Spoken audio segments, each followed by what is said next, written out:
Hola amigos, hoy tenemos un programa muy especial que estará enfocado en el arranque de hijuelos de agave, primer paso en el ciclo de la agroindustria del tequila.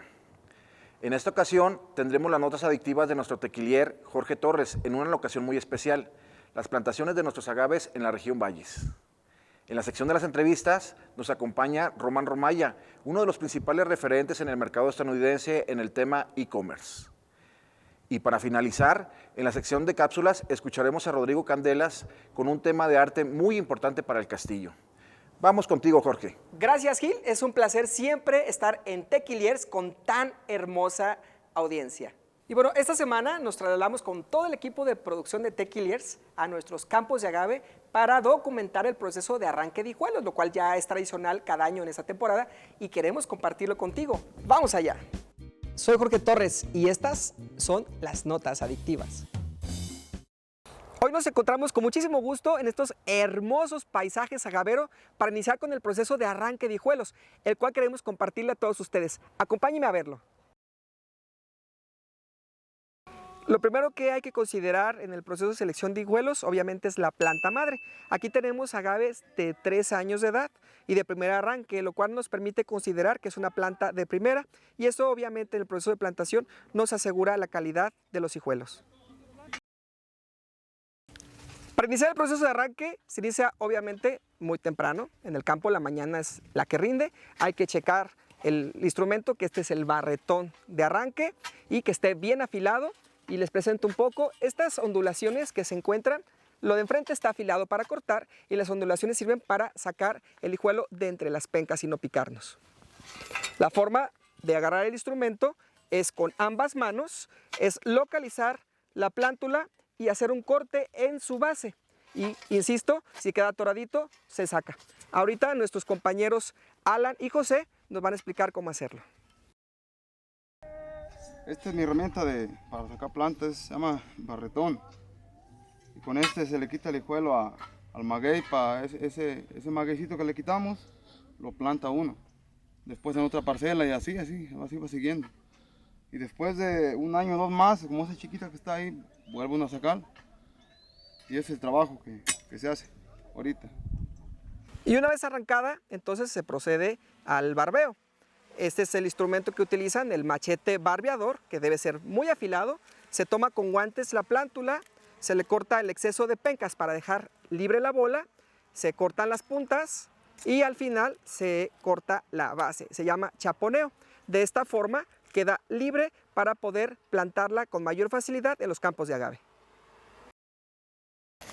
Y bueno, ya el último proceso es sacar las plántulas con esta canasta al lugar donde se van a cargar para trasladarla al predio de plantación. Soy Jorge Torres y estas fueron nuestras notas adictivas. Soy Jorge Torres y estas son las notas adictivas. Hola amigos, bienvenidos a otro capítulo más de los Tequiliers del Castillo. El día de hoy nos visita nuestro gran amigo Romaya, importador y distribuidor en el estado de California. Hola Roman, hi Roman, how are you? Hola, Hildardo. Bien, gracias. Welcome. Thank you, thank you. You- I love being here at the Castillo. Yes, here is your house. Thank you. Let's drinking tequila? Of course, I'd love to. Nice. How are you, my friend? I'm good. It's always a fun time here at the Castillo. You know, the beautiful buildings, the great tequila. You know, you're like family. Thank you. Yeah. My friend, you have too much years visit here, this area. Yes. Salud. Gracias. Salud. My friend, tell me, please, about tequila 10 years ago, for example. Well, 20 years ago when I think about tequila, I think about when I was like about 17, 18. You know, growing up in San Diego, Tijuana was always super close by. So, you know, sneak away from my parents with my friends. We'd go down to Tijuana, go to the clubs, the bars.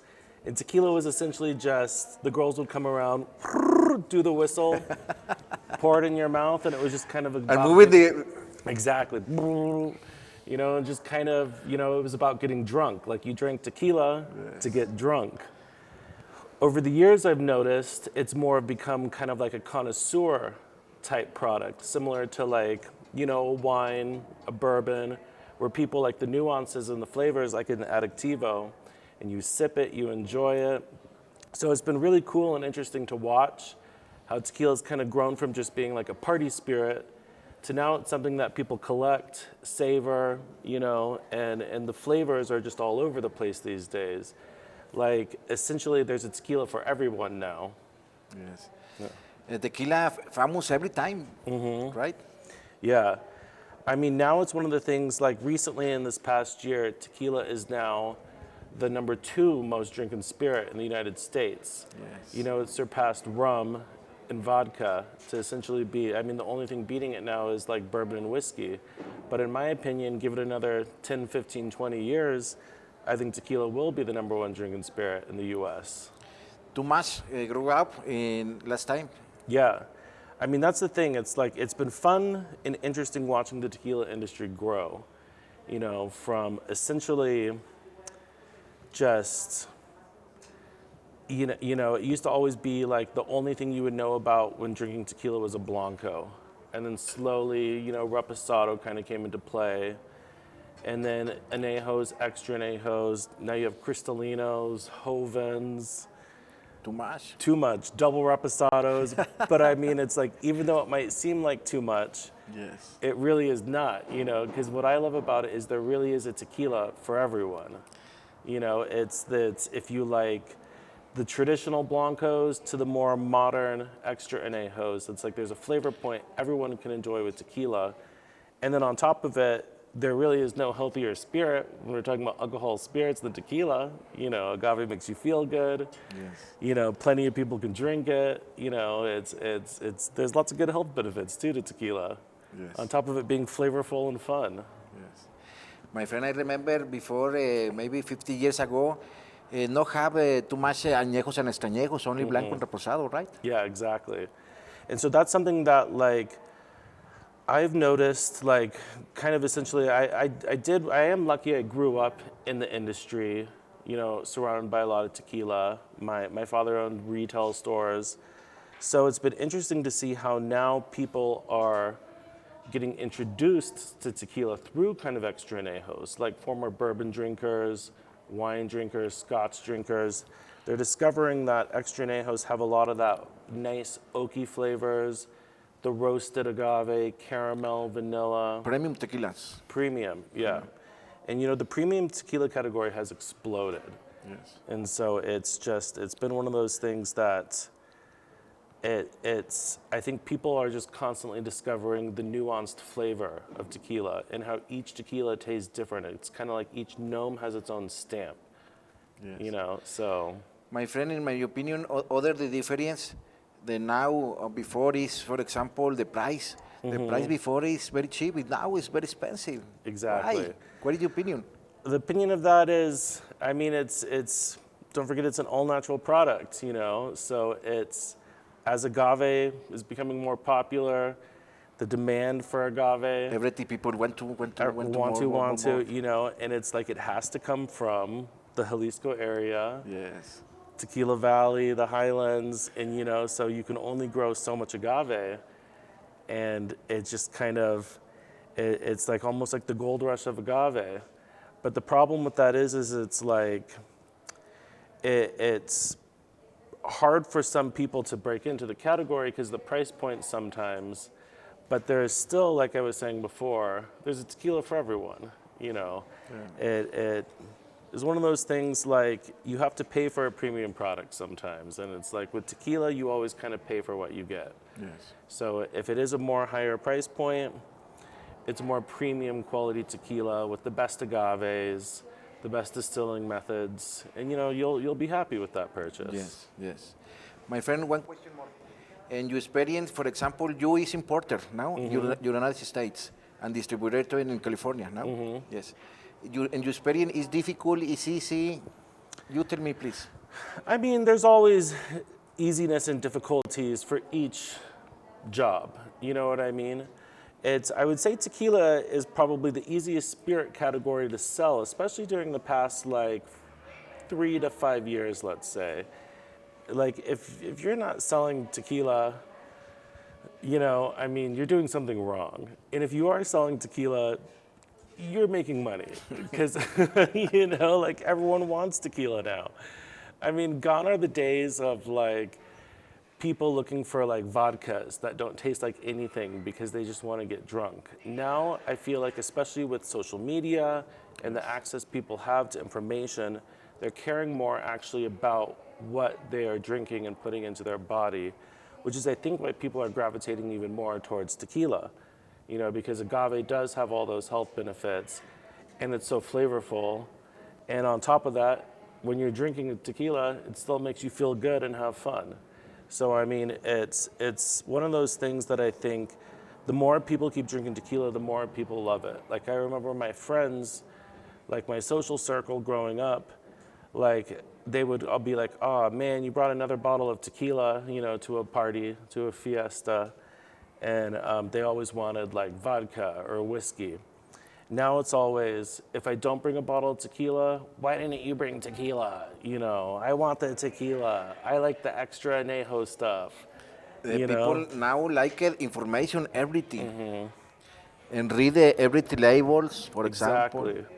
Especially like people want to know those details, similar to wine. That was always something that kind of like wine, and you can say to a certain extent Scotch and whiskeys, like bourbon whiskeys. Like those consumers always cared about the details, the production details. That's with tequila now, like, and kind of agave spirits in general. Like people want to know the age, the process, what type of barrel was used, where's the agave from, highlands, lowlands. Yes. You know, like fermentation. Different question, everything people question. Which is good because it means people are more engaged with the product and they care more about it, which means ultimately they're going to drink more and buy more. Yes, it's very famous, tequila. The people question why. Information. Yeah. Yes. And I mean, it's like there's tons of questions. Like people want to know where the color comes from. You know, like why does it sometimes taste more herbally? Why more sweet and caramelly? And it's just about all those different production processes. Yes. The people question the profile, for example. Exactly. And that's something that's good because, I mean, if people aren't questioning this stuff, that means they're not really interested in the product. So that's what I've noticed. It's like when I'm doing like sales and distribution, it's if someone's not really asking me about the product, it means they're not really interested. But they always ask about the tequila. You know, they always want to know the background information, the production details, the profile. And that means two things. It means the business is interested in it, but it also they're interested in it because their clients and consumers are interested in those details, so they need to know. Yes. When you visit a different customer, who is the principal question for you? Well, the principal question that I get from customers when I visit is primarily where is it from? Like in terms of like, people are really interested in the gnome and they want to know the flavor profile, the details of the production. Those are, I mean, those all kind of go together if you ask me. You know, it's one of those things like, at this point with tequila, people are interested in all aspects of it. And another thing I noticed too is, in terms of just like the tequila industry as a whole is, now a lot of people are actually wanting to come down to Mexico and visit the tequila region. You know, they want to come tour, they want to check out themselves firsthand and see. That's what I love what you guys are doing here at the Castillo, because you're creating an experience for people to come get to know more about Adictivo and feel like they're part of the Adictivo family, you know, once they do that, which I think is good. I think it's one of those things that the more people who come visit and experience like this great culture down here are going to appreciate tequila more, you know, than they might have before. Like that's kind of like the big overarching thing to what I've realized or noticed in the past 20 years is just how tequila essentially has turned into a respected spirit, you know, versus being a party spirit.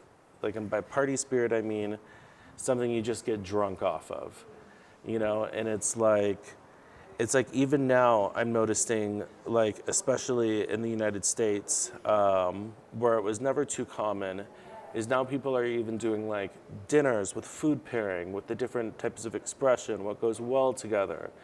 You know, essentially like categorizing it like wine, which is a great thing because that's something the wine industry has always held over all the other types of alcoholic spirits. Is it's been respected as something that you sip, savor, and enjoy.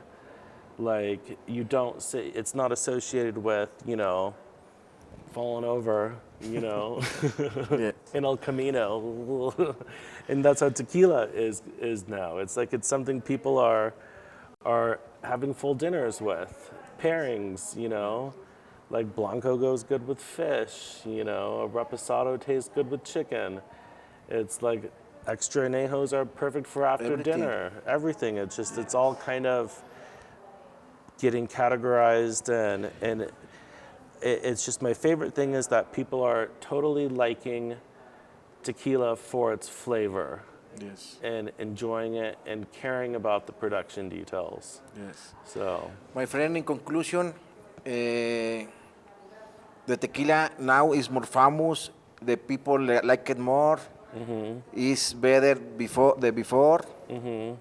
well, I mean, there's always going to be those people who say it's always better in the past. It's like those same type of people who say like old cars are better than new cars, old houses are better than new houses. You know, there's always going to be that crowd. But it's like I have never in my life seen so many options for tequila. There's new tequilas being made like tequila was made 200 years ago, versus there's other tequilas being made how it's with the newest production facilities that you could have in 2022. Because the tequila before is different process. Now different process. It's Exactly. different.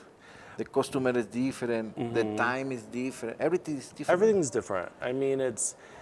I've always been one of those people who it's like, I don't like to. You know, some people have always made fun of me for this. Is like I could be a little too live in the moment sometimes, not thinking about the past, and you know, not necessarily always worrying about the future. You know, sometimes it's about like what's going on right here, right now. Like the most important thing right now is you and I are chatting. You know, drinking some good tequila. So it's like I think that people who always tend to say, "Oh, it was better in the past," you know, they're not really getting themselves out there trying the new stuff, trying the modern stuff. And there's plenty of great tequilas. You know, there's always, and it is true, there's always going to be good ones that come and go. You know, and then there's going to be the mainstays. But it's like, don't forget, like, you know, certain famous brands that are kind of old today weren't old 100 years ago. My friend, in my opinion, other different now is the woman drinking more Yes. than before. Yes. Before, not drinking too much tequila. A little, not like it. Now, wow, like Yes. it too much for the woman. Yeah. Eh, But I also think that's part of the whole process of like now it's like society, you know, respects women more to where it's like they can do essentially whatever anybody wants to do. Like at this point, I mean, it's just kind of like, I think we've reached a part of society where it's like, you're no longer gonna, like maybe 50 years ago, women had to be more prim and proper and couldn't be seen taking a shot of tequila. Now, no one cares. It's like, join in on the fiesta. You know, come on, have a shot. Yes. You know, drink tequila. So, I mean, it's something that I think it's followed along those paths. And I mean, and even too, I've noticed now there's more women distillers in the industry and women-owned brands. Yes. You know, there's a lot now. It's That's like, Yes. it's been fun to see. It's no longer like, tequila is no longer part of like the old man's club where it's just, you know, sitting around smoking, you know, in your jacket, you know, in a dark room Yes. or just, yeah. But I mean, the biggest thing I've noticed with just tequila is just how it's become a lot more of a respected product overall, which is great. Yes. Yeah. Okay. My friend, thank you for your time. Oh, of course. Here is your house. The Caso del Castillo de Tequila, aquí es tu casa. Thank you, my friend, Gracias. for you visit me. You always treat me like family. Thanks, Aldardo. Thank you, everything. Amigos, muchas gracias por acompañarnos en esta transmisión. Nuestro amigo Romaya nos visita de San Diego, importador y distribuidor en el estado de California. Gracias por tu visita. Muchas gracias, Gil. Y bueno, pues sí, precisamente nos encontramos aquí en el área creativa del Castillo del Tequila. Y pues refiriéndonos a la creatividad, qué mejor que pues celebrarlo con este mural que está pues en proceso, más bien ya en la parte final. Estamos ya por, por concluirlo. Estamos trabajando ya los detalles finales. Y pues primeramente quiero agradecerte, Gil, por esta importante labor, que hayas puesto tu confianza en mí para poder llevarla a cabo. Y pues bueno, les cuento un poco acerca de la técnica que estamos usando. En cuanto a la técnica, pues es una técnica mixta. Estamos interviniéndolo con relieves hechos en resina con un terminado de hoja de oro. Y la técnica básica pues, que estoy usando es la técnica de acrílico. El acrílico sobre una base preparada también de acrílico. Y pues bueno, en cuanto al estilo artístico, estamos trabajando el neoclásico en una versión de realismo mágico. Es realismo mágico porque vemos figuras de arte figurativo que pues están representando el tema que queremos rescatar para revalorizar y rescatar nuestra cultura, nuestros valores, nuestro origen, como la importancia del tema cultural del tequila a nivel internacional. Entonces pues es un tema que viene a rescatar esos valores y esas tradiciones, muy importante para el reforzamiento de la marca en su nueva percepción internacional. Hablándoles un poco de la técnica mixta, estamos trabajando lo que son relieves, como lo vemos en esta porción del mural. Es una coa intervenida y pues aquí estamos viendo la técnica que es el acabado en la hoja de oro sobre la superficie de resina. Y pues bueno, son figuras que podemos percibir, por eso es arte figurativo. Y pues bueno, lo principal objetivo que tenemos aquí es por rescatar el personaje que va a venir a representar la marca. Este personaje es una deidad, es el dios Tezcatlipoca. Y pues bueno, lo venimos a recordar por medio de un ritual que celebraban los nativos de esta zona, que por medio del elixir sagrado, el entonces vino mezcal, lograban ellos conectarse con esta su verdadera identidad, Dios que los representaba, los protegía. Entonces, por medio de esta bebida lograban conectarse con esta deidad y pues se cumplía el objetivo de esa conexión con el cosmos, con el universo, porque pues bueno, esta parte histórica pues viene y nos narra esa cosmovisión del pensamiento mágico religioso acerca de estos nativos. Entonces de ahí la importancia de rescatar a este personaje. Bueno, pues solamente informarles que muy pronto este mural estará ya a la disposición para que todos lo puedan disfrutar y pues ver la técnica ya terminada. Así como vemos esta pieza que ya está terminado, así podremos apreciar todo el mural, que pues son 3 secciones. Aquí estamos viendo la parte media, que es la parte del ritual, lo que es la parte principal de nuestro mensaje en este lenguaje visual por medio del arte. Los invitamos a que estén pendientes y próximamente podemos disfrutar de la obra completa hecha para todos ustedes. Volvemos contigo, Gil. Gracias. Gracias, Rodrigo. Recuerden que estamos en todas las redes sociales y los invito a seguirnos en nuestra fanpage de Gildardo Partida, Maestro Tequilero, y a suscribirse en nuestro canal de YouTube para no perderse ninguno de los episodios de Tequiliers del Castillo. ¡Salud!